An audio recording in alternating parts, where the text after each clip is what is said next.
Piece and Joy. ഈശോയെ പോലെ തന്നെ ഈശോയുടെ മാതാപിതാക്കളെ അൽഫോൻസാമ്മ അത്യധികം സ്നേഹിച്ചിരുന്നു.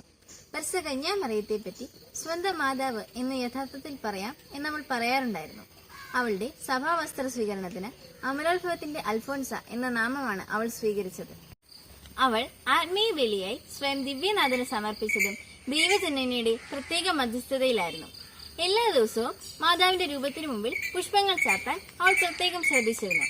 വിശുദ്ധ ഔസേപ്പ് പിതാവിന്റെ മരണത്തിരുനാളിന് മുമ്പുള്ള 7 ബുധനാഴ്ചകളിലും ദിവ്യകാരുണ്യം സ്വീകരിക്കുക എന്ന ഭക്തികൃത്യം മുടക്കം കൂടാതെ അവൾ അനുഷ്ഠിച്ചിരുന്നു. തിരുക്കുടുംബത്തിന്റെ സ്തുതിക്കായി വിശുദ്ധ ഔസേപ്പ് പിതാവിന്റെ മരണത്തിരുനാളിലെ അന്ന് 3 അഗതികൾക്ക് അപ്പവും മറ്റ് സാധനം നൽകുന്നതിൽ അവൾ ഏറെ സന്തോഷിച്ചിരുന്നു.